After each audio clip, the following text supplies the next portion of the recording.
tal? Buenas tardes, ¿cómo andan? Hola, profe, buenas tardes. Buenas tardes, profe. ¿Me, me escuchan bien? Sí. Estoy esperando un poquito a ver si se agregaban algunos compañeros. Somos 9, 10 conmigo. Unos minutos y por lo menos empezamos a conversar entre nosotros, ¿de acuerdo? Por las dudas que se agregue alguien. Ya creo que hasta ahora es un poquito difícil, pero esperamos unos minutos más. Dale, profe.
Bueno, creo que no vamos a mejorar la asistencia con el paso del tiempo, así que vamos a comenzar a charlar un poco del tema que nos convoca hoy.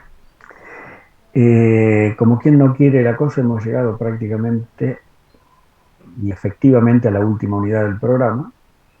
Estamos terminando, digamos, las clases teóricas formalmente y bueno, el cierre del programa tiene que ver con lo que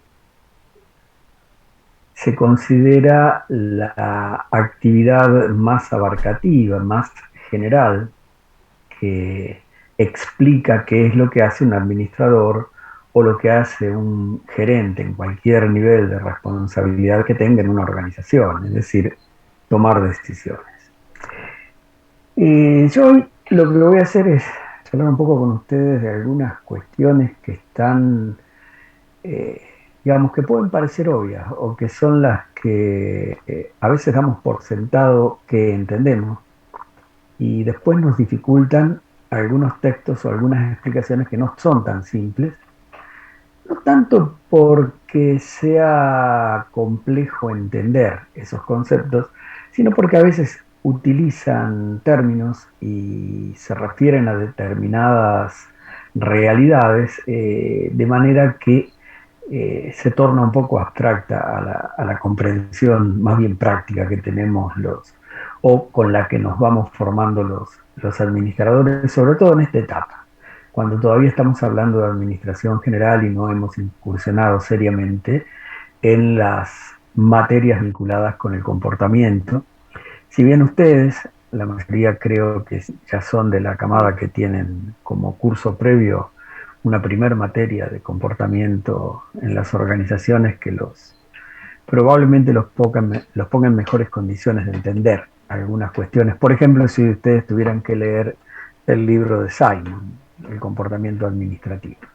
Pero bueno, más allá de eso, y entendiendo que una parte importante de lo técnico o instrumental de este contenido no es objeto de esta disciplina, sino que se lo pedimos prestado a otras, y esas otras ustedes oportunamente las tienen y ya les van a complicar la vida llegado el momento, vamos a hacer más bien un abordaje conceptual de la cosa.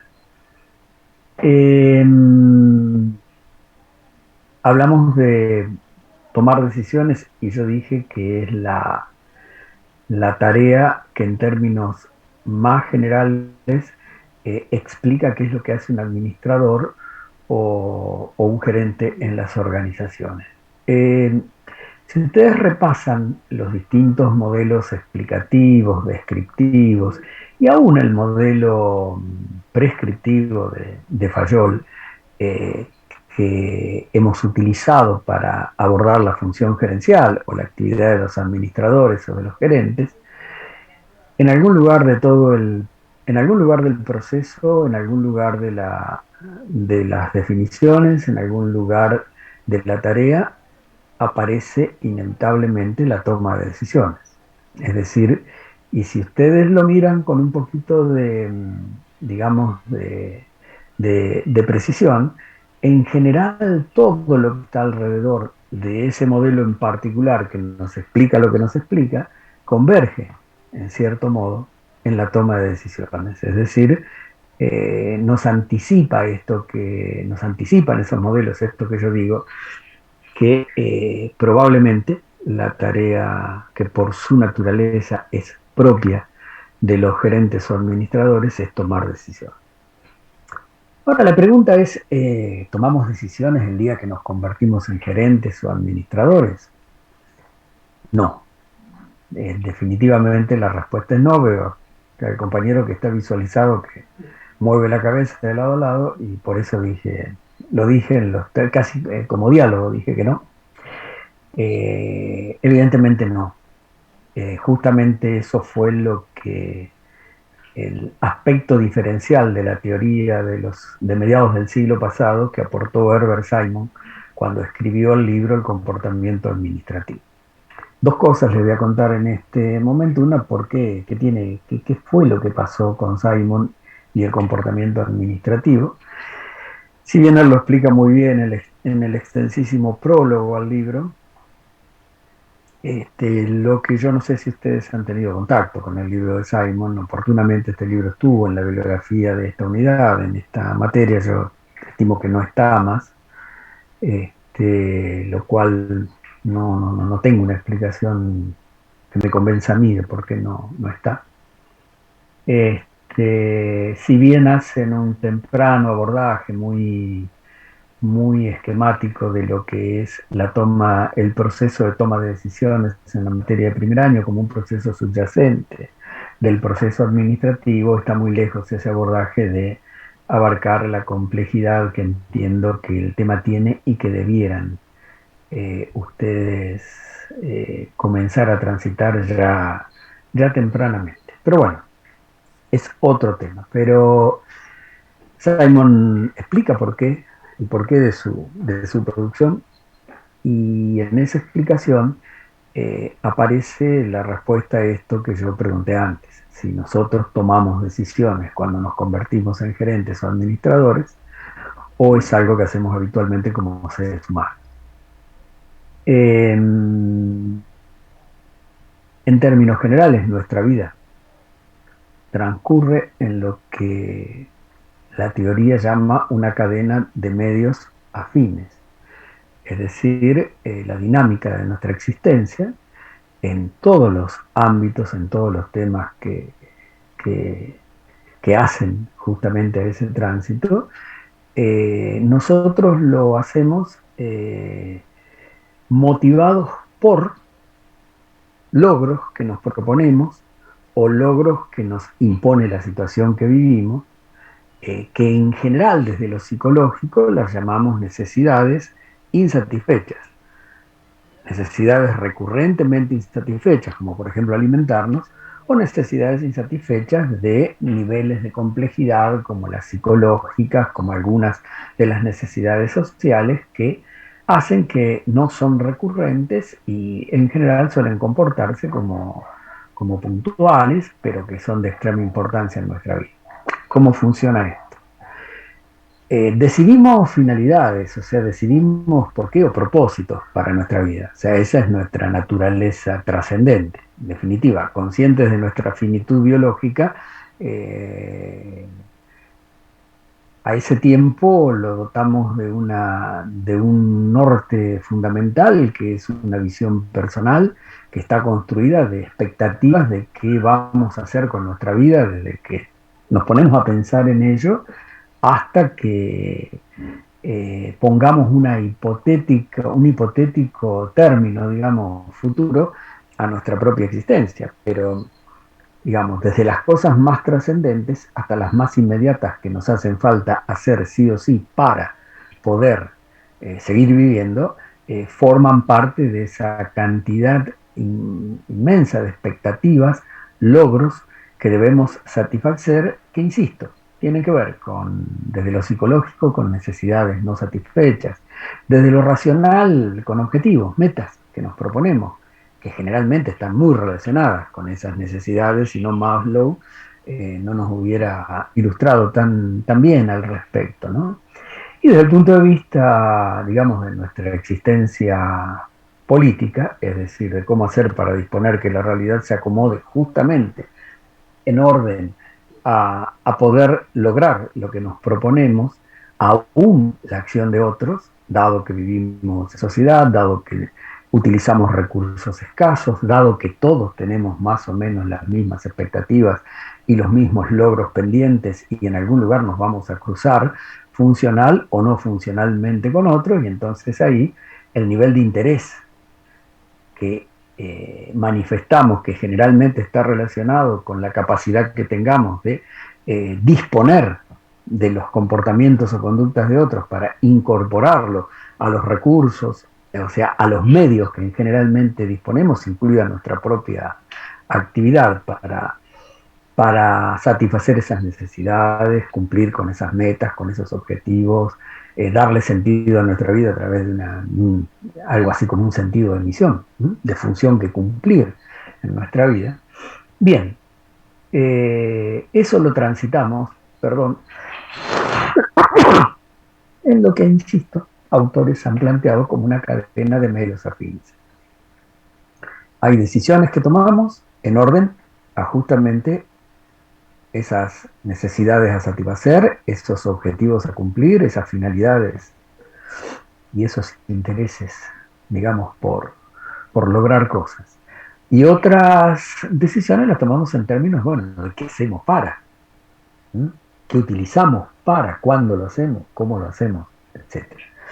Entonces, en ese sentido, vamos moviéndonos por una cadena de medios afines, que reconoce, entre otras cosas, que vamos categorizando las metas, objetivos, la satisfacción de necesidades en términos que una vez resuelto algo, ese algo se transforma en un escalón para el logro de la meta que sigue, la necesidad a satisfacer que sigue, etcétera, etcétera, que en términos generales, salvo las recurrentes, suele ser un poco más trascendente o de un nivel de complejidad un poco mayor.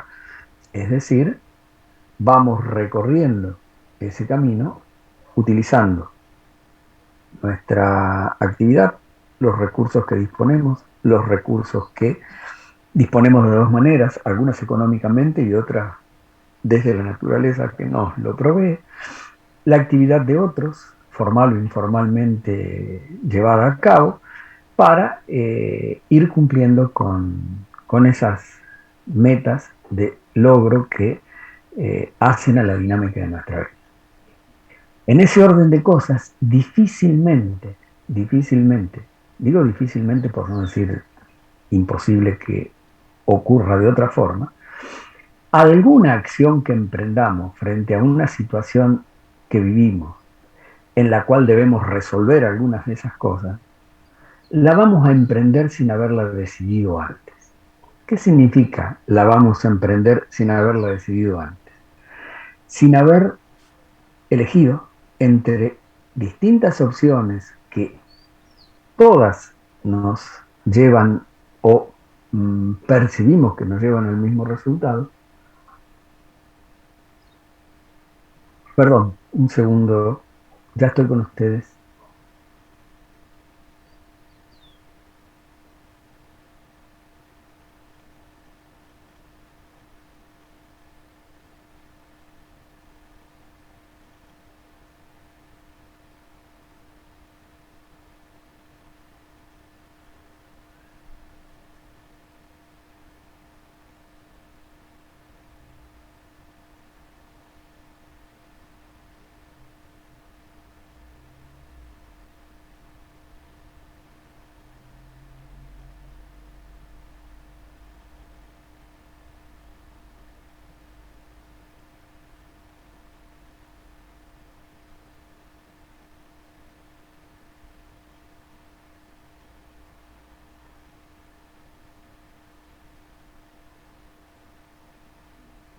Bien, discúlpenme.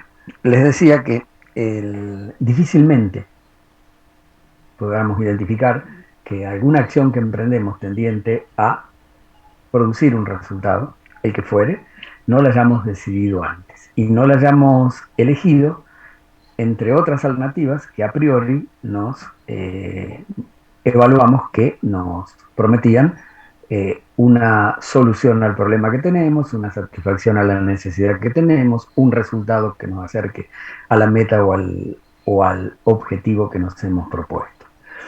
En ese sentido, también vamos ordenando las decisiones en las que están vinculadas con los medios y las que están vinculadas con los fines. Pero la cadena de medios afines también se la puede ver en términos de que una meta determinada, una vez cumplida, se transforma en un medio para una meta de la misma o distinta naturaleza, de mayor trascendencia o de una trascendencia recurrente. Está en ese orden de cosas. Y eso ocurre tempranamente. Yo siempre suelo usar el famoso ejemplo del bebé que llora y lo alimentan, ¿no? Y ahí hay toda una primera revelación importante. O sea, el bebé llora y lo alimenta. Primero llora porque probablemente se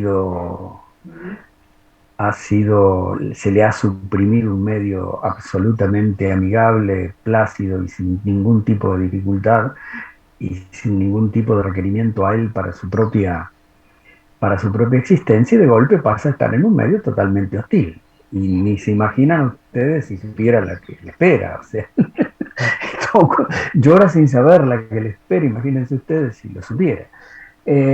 Pero pasado ese momento, que vaya a saber qué tiempo dura hasta que registra casi fisiológicamente el ambiente extraño, el ambiente hostil, una de las cosas una de las primeras que se le manifiesta como una hostilidad sin ninguna duda es que no se puede alimentar, que tiene hambre, ya no se alimenta, sino tiene que hacer algo. Bueno, llora, indudablemente.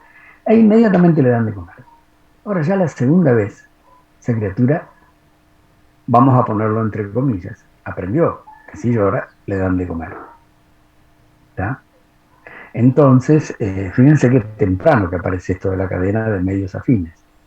Y qué temprano también aparece cómo nos comportamos ante las necesidades, metas u objetivos recurrentes y cómo nos portaremos de diferente ante aquellos que no lo son.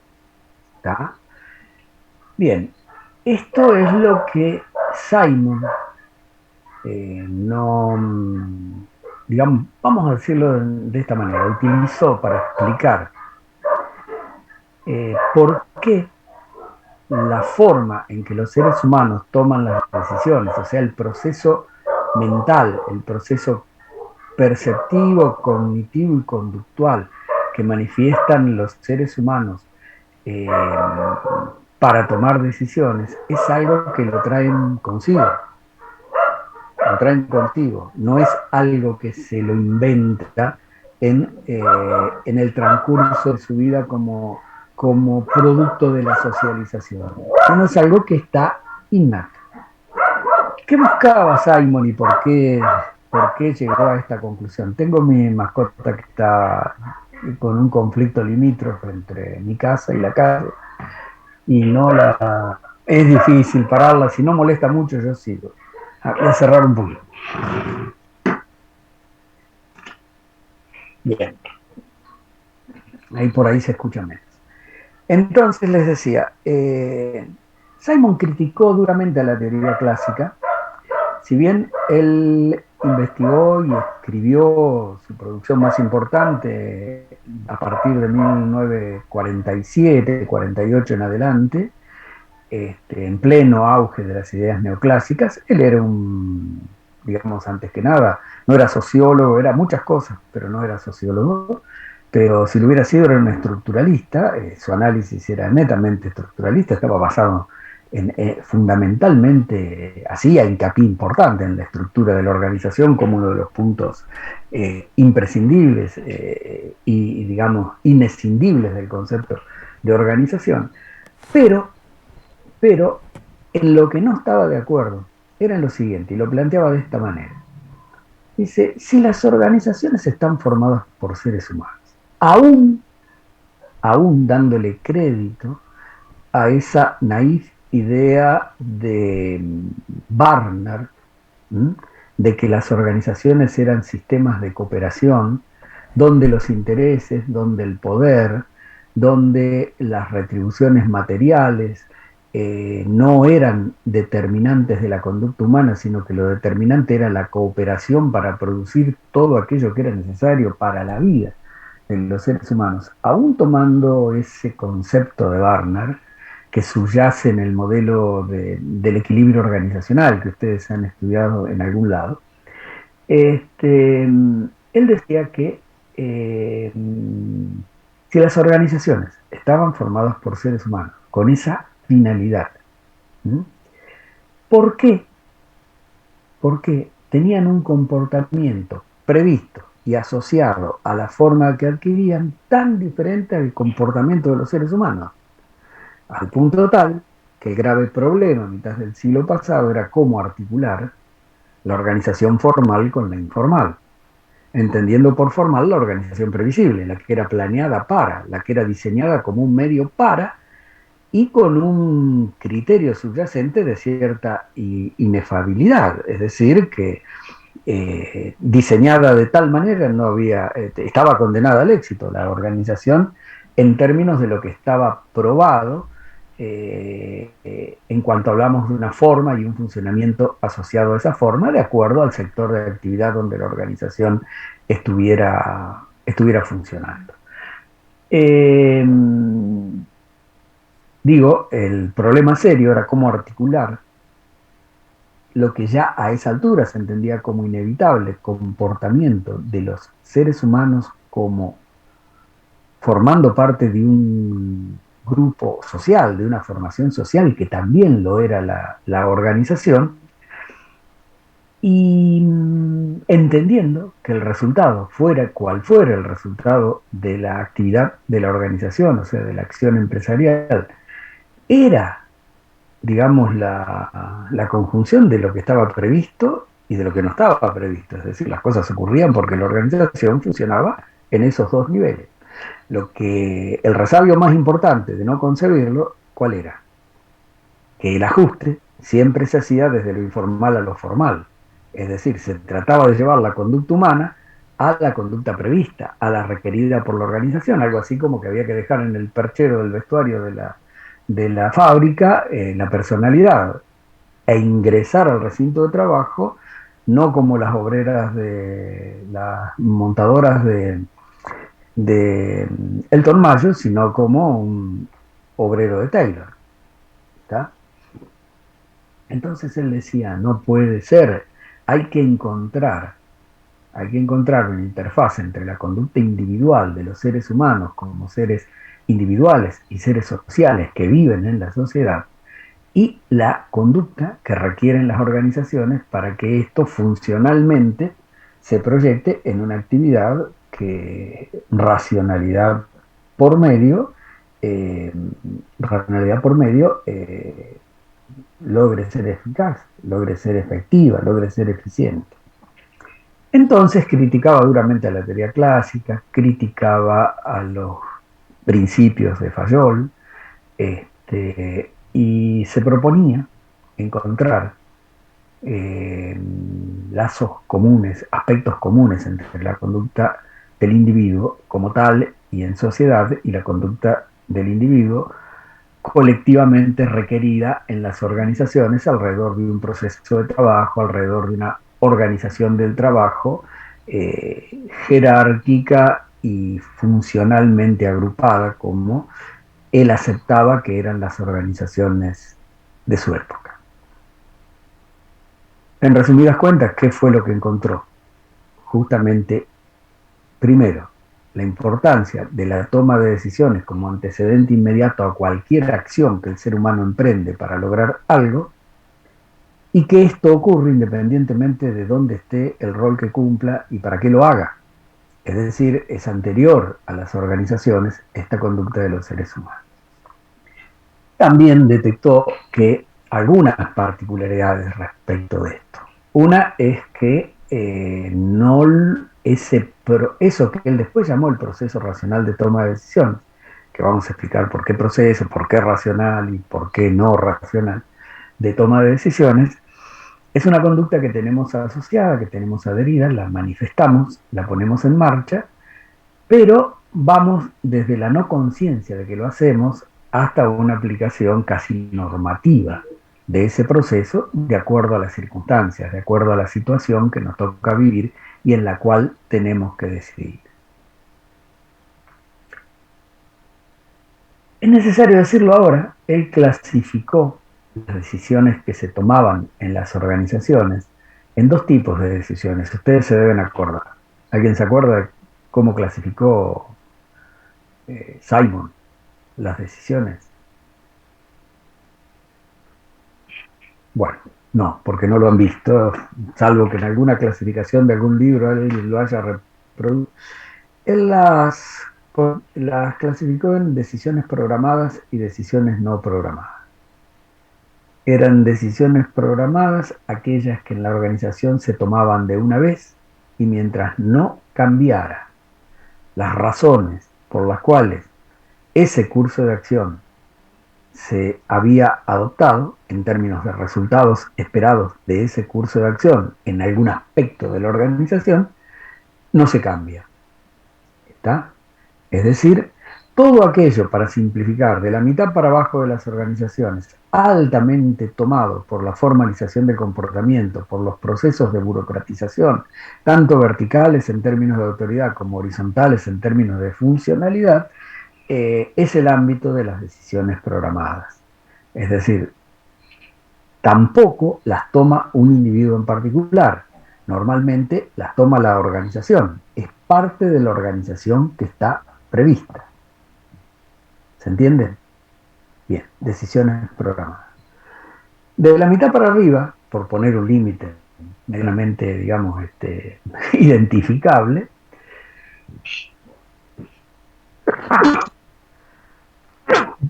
los sucesos, eventos, problemas, cuestiones que hacen a la organización, aparecen de la misma forma que aquellas cosas que no hacen a lo cotidiano, a lo rutinario, a lo aprendido socialmente por el ser humano en su vida en sociedad.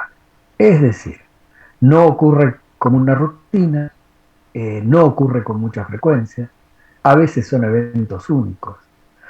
No tenemos información ni de la situación ni explicación de por qué la situación no responde a lo que esperábamos o habíamos previsto. Generalmente se vincula con hechos que son externos a la persona o externos a la propia organización. Hay poca o mucha información y no está sistematizada, etcétera, etcétera, etcétera. Entonces ahí, el administrador, la administración, como hemos dicho en algún otro momento cuando hablábamos de sistema político, no tiene una respuesta prevista, no tiene un curso de acción que ya utilizó y supone que tal como está o con alguna pequeña corrección o ajuste le puede servir, o que le resulta familiar y entonces por conocido considera que puede ser más eficaz y efectivo utilizarlo. Entonces tiene que poner en marcha todo su buen saber y entender.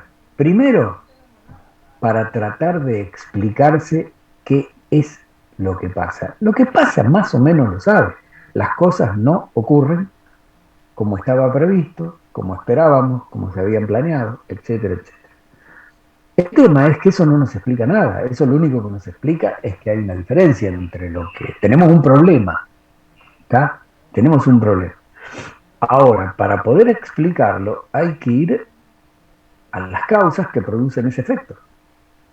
Es decir, ¿dónde está eso que origina que se produzcan los desvíos?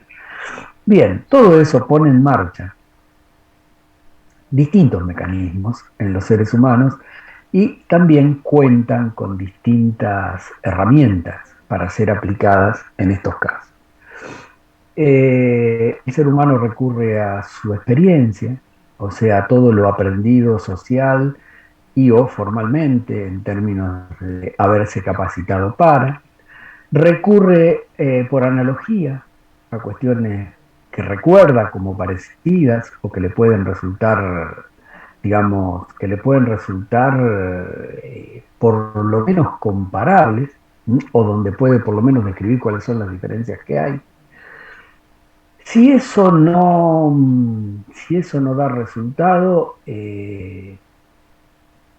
recurre a herramientas más elaboradas, más sofisticadas, pero en general estas herramientas con lo que lo ayudan es con la sistematización de la información, es decir, qué hace con la información que tiene y dónde la pone para ver en cuánto le sirve o no le sirve para mejorar esa percepción, interpretación y conocimiento de la realidad que enfrenta para saber qué hace a partir de allí.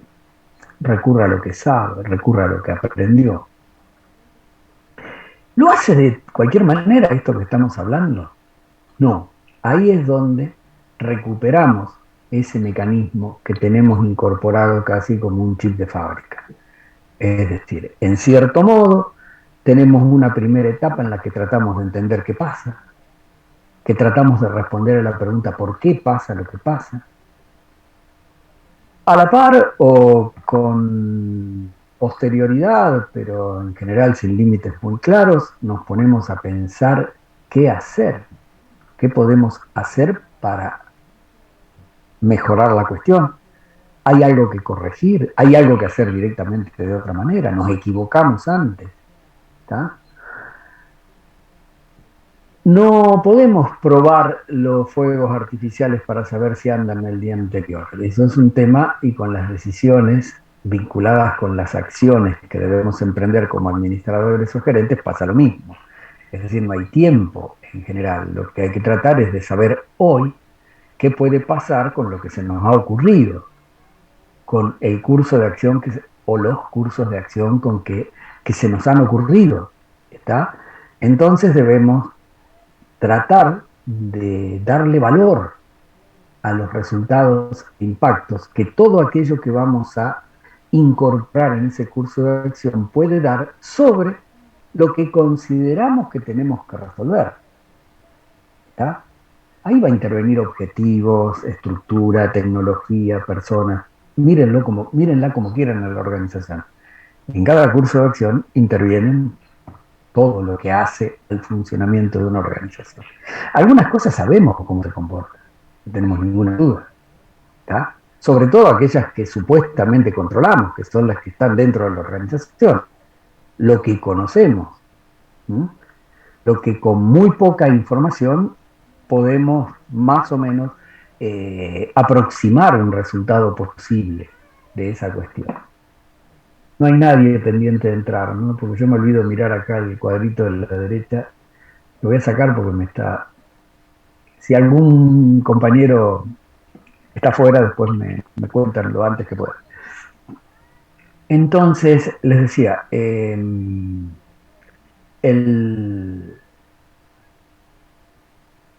tema de evaluar, es decir, bueno, a ver, ¿hay otros resultados? Es otra pregunta que cabe. Y sí, hay otros resultados, porque nosotros estamos, cuando se nos ocurre algo ante lo que percibimos como un problema, generalmente pensamos en forma convergente.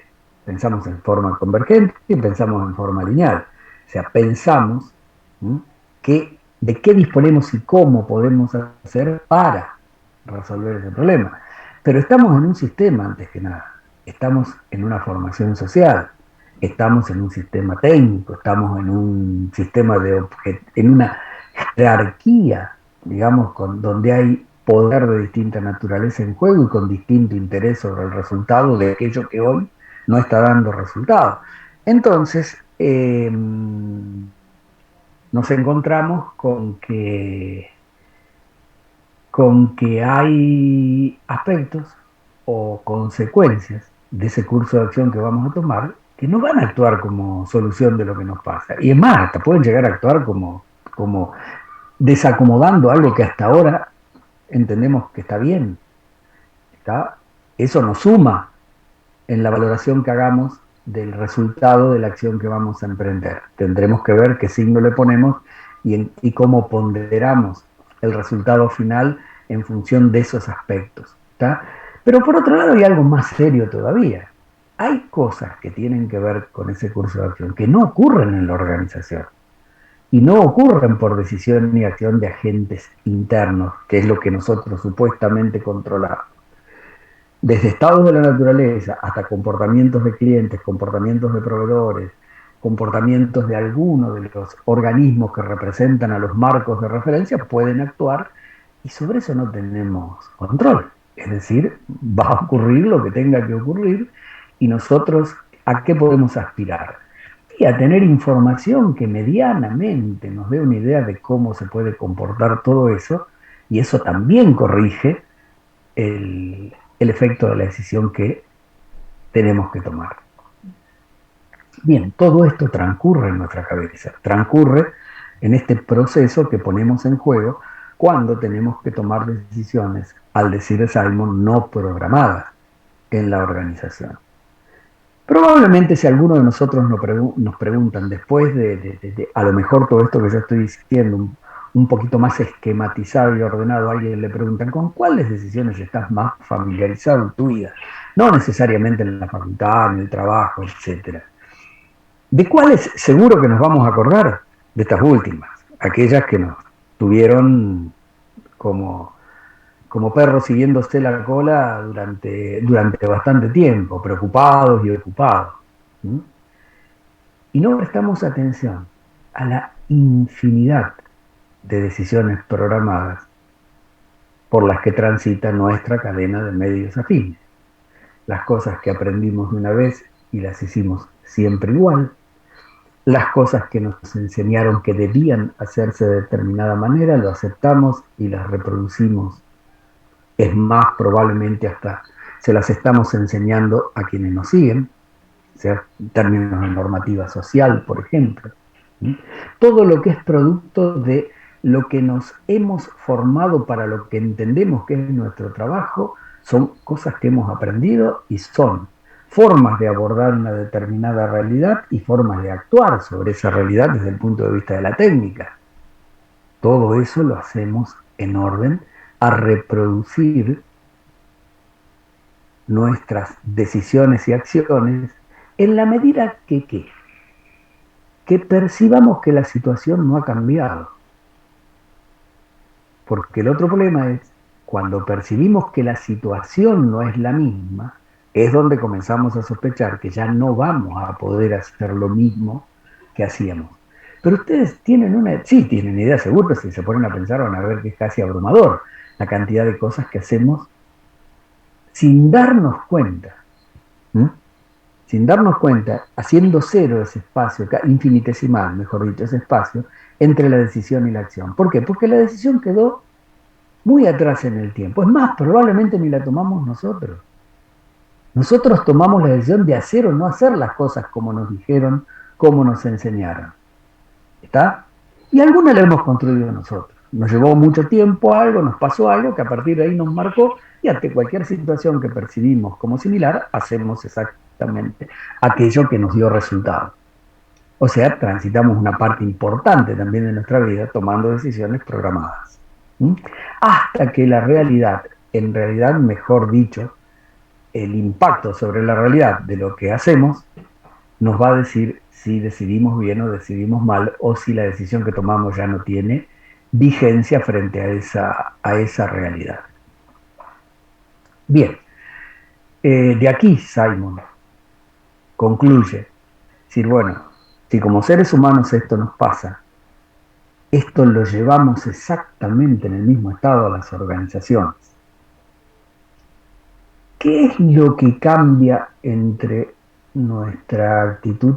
Bueno, y ahí festejó, dijo, acá encontré, Eureka, apareció lo que me explica tanto la conducta del ser humano como la conducta del ser humano, digamos, en términos individuales, como la conducta del ser humano en las organizaciones. No importa qué lugar ocupe en la organización y qué es lo que haga, cuál es su responsabilidad o qué naturaleza de decisiones toma o pone en marcha. Lo hace, ¿está? Lo hace. Lo único que nos pasó a explicar y nos pasó a hacer reflexionar es sobre qué diferencias hay entre una cosa y la otra. ¿Qué es lo que jugamos diferente los seres humanos en nuestra individualidad y en nuestra colectividad? Y ahí aparece el concepto de racionalidad limitada, aparece el concepto de subjetividad y de objetividad. ¿Y qué significan las organizaciones en la vida de los seres humanos? O sea, aparte de lo que ya sabemos, a las organizaciones las construimos como una manera de abordar nuestra subjetividad, el efecto negativo o nocivo de nuestra subjetividad. Es decir, algo para que resuelva los problemas de una colectividad, de una sociedad, de una comunidad, de una demanda, tiene que salir del terreno de la subjetividad en la valoración de los resultados o en el grado de satisfacción de esos resultados. O sea, tiene que ir a un cierto estándar aceptado por la colectividad. Es decir, entonces, eso nos obliga a ser un poco más objetivos colectivamente que lo subjetivo que somos individualmente. Y esa objetividad la llevamos a las organizaciones. Por eso decimos que le vinculamos a las organizaciones un plus de racionalidad en la conducta de cada uno de nosotros y dotamos a las organizaciones de racionalidad. Entre otras cosas, una de las muestras más importantes de esa dotación de racionalidad a las organizaciones es justamente la representan las decisiones programadas, es decir, aquellas que hemos, en cierto modo, hemos limpiado de toda subjetividad. Son cosas incontrastables. Esto se hace de esta manera y de esta manera da el resultado esperado. Simon dijo en algún momento, y esto lo digo ahora porque probablemente después me olviden, ¿hasta dónde afectará esto la conducta de los seres humanos y hasta dónde será representativo del comportamiento humano, tanto en individual, en sociedad y en las organizaciones, el mecanismo por el cual tomamos decisiones, entendiendo que éstas anteceden a cualquier acción que nosotros pongamos en marcha?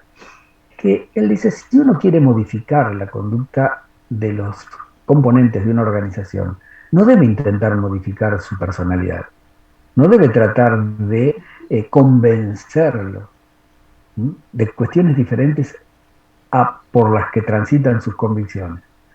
Lo que tiene que hacer es cambiar las premisas de la decisión. Es decir, ¿qué son las premisas de la decisión? Primero, un sistema de valores con los cuales tiene que estar en paz la decisión. ¿Tá? Cualquier persona que decida cualquier cosa en una organización no solo la tiene que medir, Simon Dixit, no solo la tiene que medir en orden al resultado que va a producir cuantitativamente medido sobre la productividad, es decir, sobre ese problema que afecta a la productividad de lo que fuere en la organización. O sea, que no solo se tiene que preguntar si es bueno o malo, si está bien o mal en términos del resultado esperado. Se debe preguntar también si está bien o mal lo que va a hacer. ¿En referencia a qué? A un sistema de valores, a un estándar ético en el cual la sociedad, en ese momento, en la cual la organización funciona, coincide. dice Simon y lo agrega, esto no puede quedar en manos del decididor, porque el decididor se pasa al plano subjetivo inmediatamente y decide en función de su propia posición frente al estándar ético, de qué lado quedó de la línea divisoria, ¿está entre los malos o está entre los buenos? No puede quedar liberado a eso, sino que el proceso, esto ingresa en las organizaciones por el sistema de objetivos. Las organizaciones tienen que tener objetivos legítimos frente a la sociedad en la que funcionan en términos de valores que representen un cierto estándar ético. Entonces, el que decide queda enmarcado en los contenidos de estos objetivos al momento de tomar decisiones en la organización. Y es un aspecto más de la racionalidad aplicada. Entonces, comenté esto porque en las organizaciones, los seres humanos, una parte importante de la realidad tal como se le presenta, la situación tal como la percibe, no es la percepción subjetiva de la realidad la que juega, sino que es la percepción de una realidad que está intervenida por la organización. Está intervenida por ese sistema de decisiones tomadas previamente que le dan una forma, una estructura, que le dan un funcionamiento, que le dan un sistema de objetivos, que le ponen a disposición una tecnología. ¿Está? Por esa razón también el ser humano requiere de objetividad y no de racionalidad frente a la situación. Ahora, en el espacio donde la organización no está, pero lo que ocurre tiene que ver con la organización, ahí de golpe se reviene toda la subjetividad del decididor. Entonces, ¿qué decía Simon? Preparémoslo, entrenémoslo, hagámosle entender que dispone de esa herramienta y la va a usar, bien o mal la va a usar, recortada, mal implementada. Entonces, si la tiene y la va a usar mal, pongámoslo en autos que la tiene, entrenémoslo y capacitémoslo para que las tome bien. Las organizaciones no son organizaciones buenas o malas, son organizaciones mal o bien administradas. Y administrar mal o administrar bien depende de la calidad de las decisiones que se tomen, frente a todo el espectro decisional que está al que es sometido una organización. Entonces,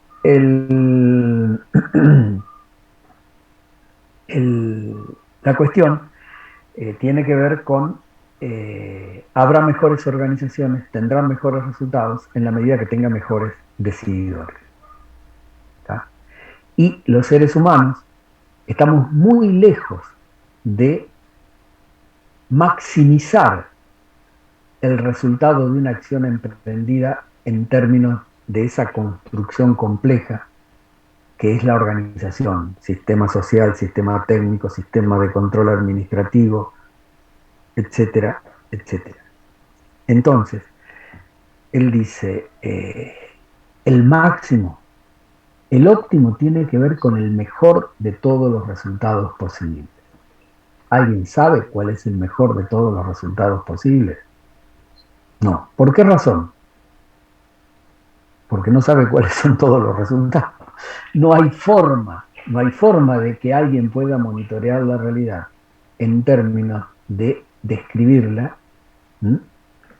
utilizando absolutamente toda esa realidad, percibirla, transformarla en información útil y volcarla a una acción.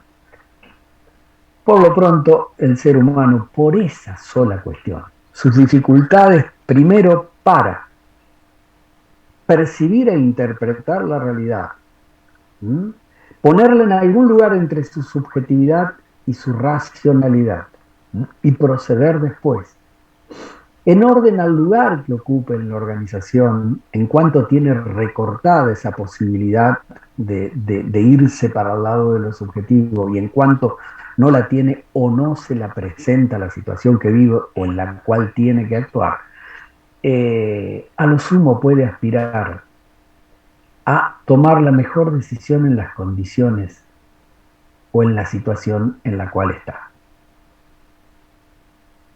Eso lo va a llevar a un resultado satisfactorio de la acción humana, no al óptimo.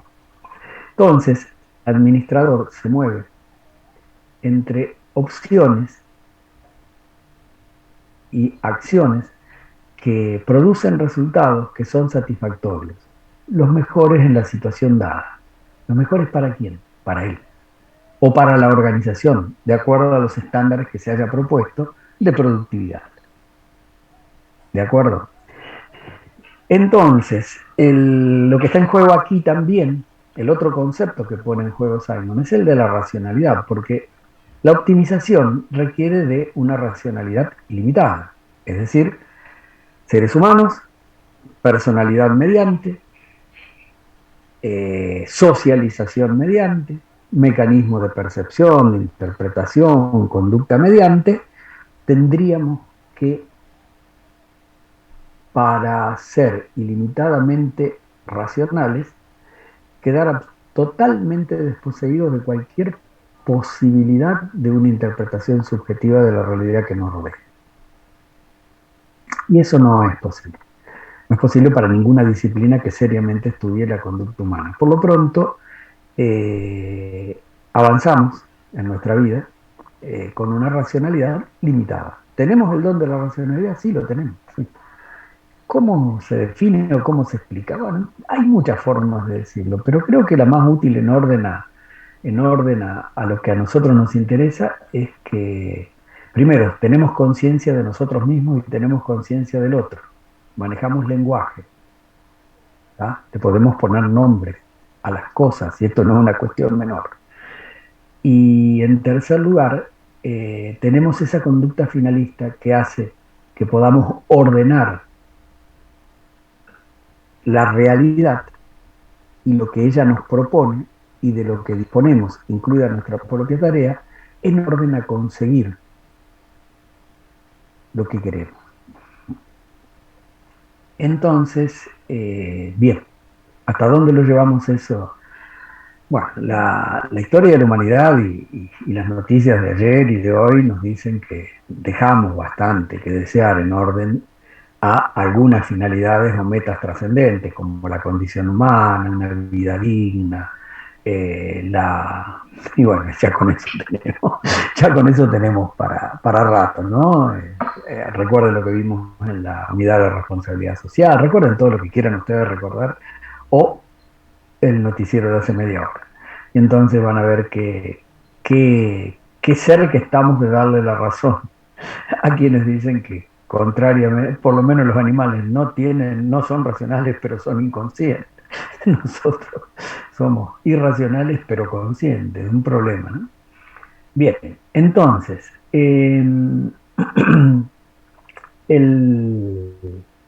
nuestra racionalidad se ve limitada fundamentalmente por nuestra personalidad, que nos lleva a percibir, interpretar y actuar en consecuencia frente a una realidad determinada, cuyas premisas pueden estar dadas o las tenemos que configurar e interpretar nosotros, por las dificultades que tenemos para procesar y disponer de la información y para sistematizarla en orden a aquello para lo cual la necesitamos. Y bien, esas dos razones son fundamentales para explicar por qué actuamos con nuestra racionalidad limitada y podemos aspirar, como producto de nuestras decisiones, a esperar resultados satisfactorios y no resultados óptimos o máximos.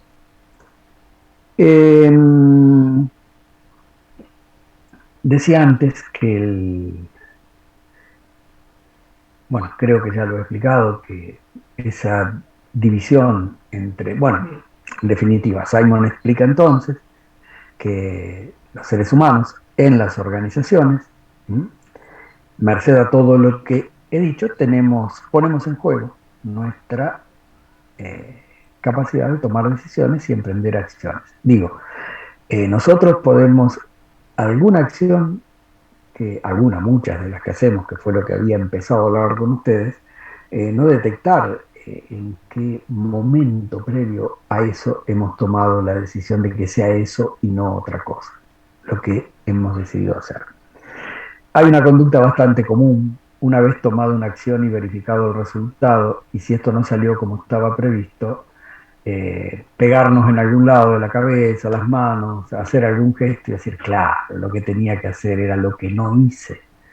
Lo que tenía que haber hecho es puesto en marcha el curso de acción que dejé de lado por esto, esto y esto. Esto es falaz.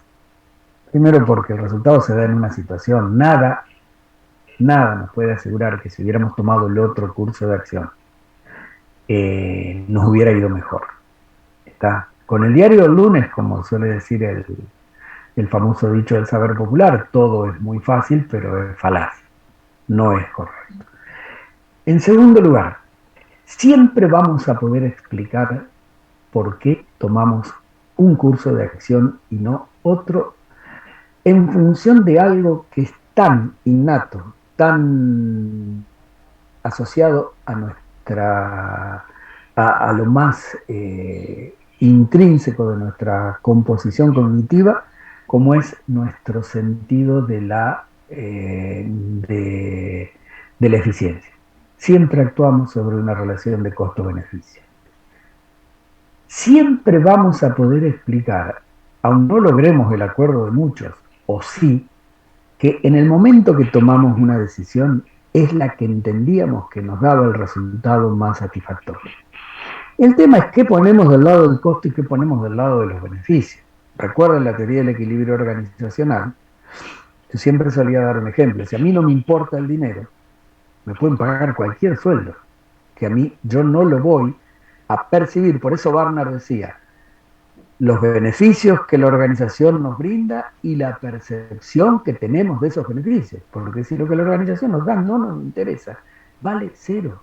Su utilidad es cero y por lo pronto su valor para nosotros es cero. Bueno, ¿qué quiero decir con esto? Los seres humanos siempre vamos a poder explicar en la situación en que tomamos la decisión que la que tomamos era la que mejor relación costo-beneficio tenía. Que algunos de ustedes o cualquier otro puede no estar de acuerdo con cómo valoramos los costos y los beneficios, qué pusimos del lado de los beneficios y de los costos, eso es opinable. A eso apuntan las organizaciones cuando retiran subjetividad de la conducta de los individuos, para establecer una en la que la organización esté de acuerdo. ¿Está? Una relación costo-beneficio objetivamente determinada, medida siempre en términos de productividad. Pero nosotros siempre la vamos a poder explicar.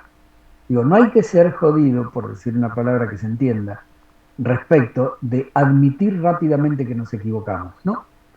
No, la situación puede explicar por qué en ese momento hicimos lo que hicimos y no hicimos lo que parecía más ventajoso después que ocurrió lo que ocurrió. ¿Está? O por qué el decididor decide en ultimísima instancia él. Se habla mucho de la participación en la toma de decisiones, pero es muy difícil encontrar situaciones en las que el decididor decide colectivamente con otros. El decididor siempre va a recurrir a su grupo en la medida que el grupo tenga información que él no tiene, en orden a la decisión que debe tomar. Pero el decididor siempre decide, en ultimísima instancia, de acuerdo a con un cierto toque o sesgo vinculado con sus preferencias. Y sus preferencias tienen que ver en cómo percibe la situación, de acuerdo al espacio que tenga, que la organización le dé para que esto pase. ¿Está? Bueno, ahí, profe, en eso también uno podría decir que en el ego que tenemos todos como seres humanos, en el ego sano, ¿no? Hablando de la propia protección, incluso pedir ayuda para muchas situaciones implica un costo. Y entonces uno entra en la evaluación de decir, si yo pido ayuda, ya la decisión última la tomó otro. Ya no la tomé yo y eso ya de por sí es un costo. Bueno, lo acabas de decir. Un juego de poder, digamos. Volvamos a vincularlo con otra cosa. Pero lo acabas de decir con una claridad y con una implicancia importantísima. El pedir ayuda, que puede significar buscar esa última información que te falta y que no tenés, y que ésta sea determinante para el curso de acción que tomás, y tranquilamente lo podés ingresar como un costo que achica la relación costo-beneficio de la decisión que tomás, al punto tal de no poder anotarte a lo mejor la decisión que tomaste, en una relación de percepción, de poder y todo como vos planteás. Por eso digo, es muy complejo el tema, es muy complejo y se va muy profundo en el comportamiento humano, y de ahí entonces la importancia que tuvo lo que Simon planteó oportunamente. Una última cuestión que me gustaría compartir con ustedes es la siguiente. Al momento de tomar una decisión, uno de los problemas, digamos, dos cuestiones concurrentes se plantean como, digamos, como un criterio de clasificación de las decisiones que se toman, que es la información que se dispone y la naturaleza del evento que se incorpora a la solución o al curso de acción. La información que se dispone parte de la suposición que de todas aquellas variables que intervienen en una decisión, o sea, en un curso de acción, que son internas, que son de la organización, las tenemos bajo control y sabemos cómo se comportan puestas en un proceso, puestas en una secuencia de eventos tendientes a lograr un resultado. Todo aquello que ocurre fuera de la organización, de la misma forma suponemos que no lo controlamos. Es decir, que vamos a ir mejorando la cuestión en la medida que tengamos información. Pero la situación puede pasar desde que no tengamos ninguna información a que tengamos la suficiente como para. Ahora vamos a ver cómo para qué. En orden a esto, si en el momento de tomar una decisión conocemos sin ninguna duda el resultado de ocurrencia de los hechos de las acciones que vamos a poner en marcha, tanto las que controlamos como las que no controlamos, se dice que vamos a decidir en condiciones de certeza. ¿Está? En el otro extremo, si de las variables internas o las que controlamos, obviamente conocemos el resultado, pero de las externas no sabemos absolutamente nada, ni tenemos probabilidad de tener ninguna información, se dice que decidimos en condiciones de incertidumbre. La vida, y la vida en las organizaciones y en el trabajo, difícilmente camine cómodamente por estos extremos, es decir, nunca vamos a saber todo y nunca vamos a estar absolutamente ajenos a alguna información que, aunque sea, pueda alimentar procesos informales o procesos totalmente emocionales, como puede ser la intuición. La intuición, o sea, la decisión del timbero, por decirlo de una manera que entendamos todos, es un criterio de decisión. Si no están los otros, la relación que esa persona tiene con la incertidumbre, con el riesgo, podríamos plantear, puede llegar a resolver o no las cosas, pero sí puede fundamentar una decisión. ¿Está? Pero bien, la vida generalmente transcurre en el ámbito de las decisiones en condiciones de riesgo. Es decir, conocemos el resultado de las variables que controlamos y de las que no controlamos tenemos información suficiente como para utilizarla en algún modelo de decisión informal o científicamente construido, racionalmente utilizado. ¿Está? Entonces, normalmente esto que acabo de decir con palabras no técnicas es probabilidades, es decir, modelos de investigación operativa o del cálculo probabilístico que nos ayudan a utilizar la información que disponemos y realizar proyecciones sobre resultados posibles. Entonces quiere decir que no sabemos exactamente lo que va a pasar, pero podemos calcular la probabilidad de ocurrencia o no ocurrencia de los eventos que forman parte, de los resultados que forman parte del curso de acción. Y entonces, cuando decidimos, estamos asumiendo el riesgo porque ocurra o no ocurra lo que nos hace falta. ¿Está?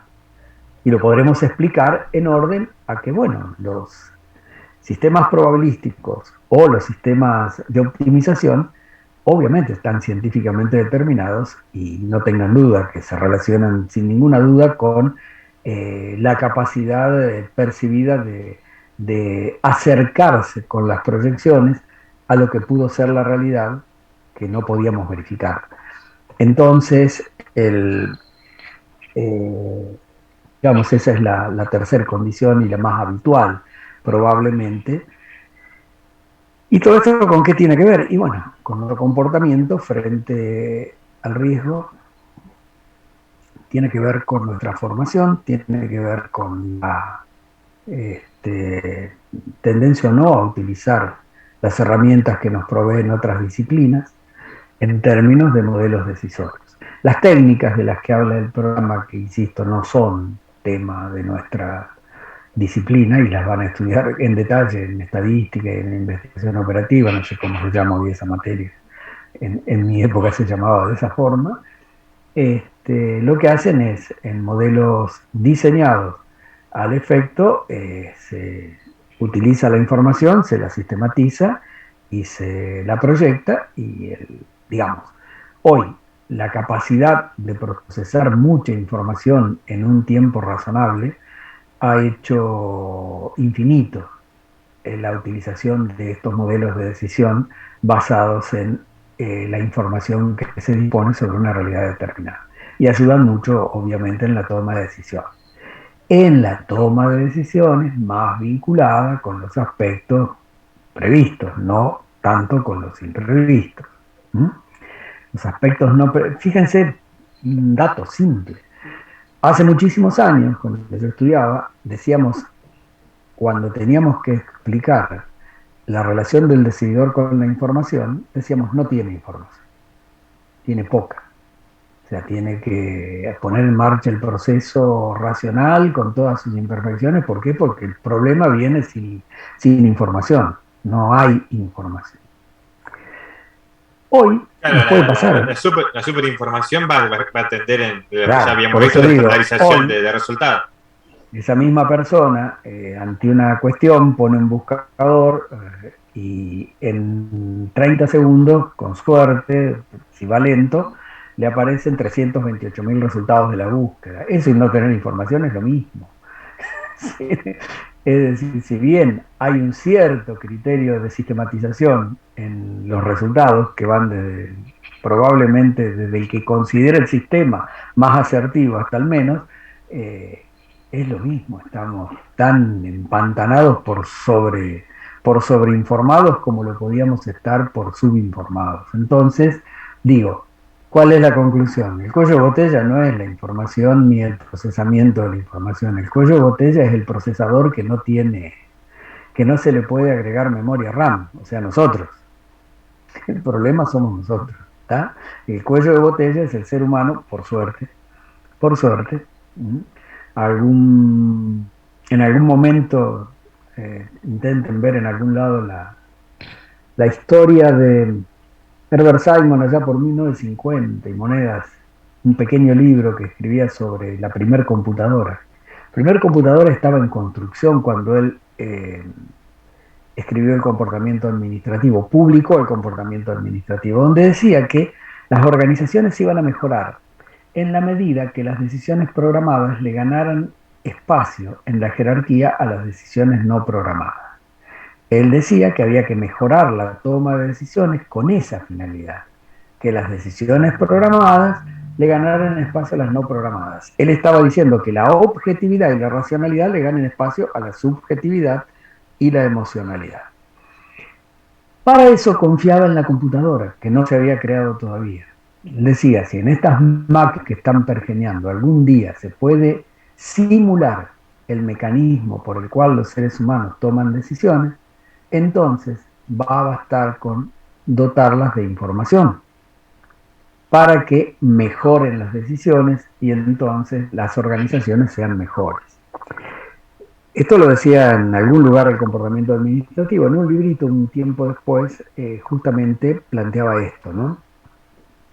Él confiaba, ya estaba prácticamente en las puertas de las primeras pruebas la computadora, y lo que yo no creo que no lo haya tenido en cuenta fue Premio Nobel de Economía muchísimos años después por esta obra que había escrito en 1947, vinculando el comportamiento humano a las decisiones económicas, fundamentalmente.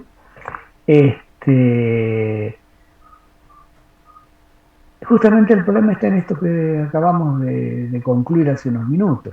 Es decir, no se pudo inventar la computadora que piense.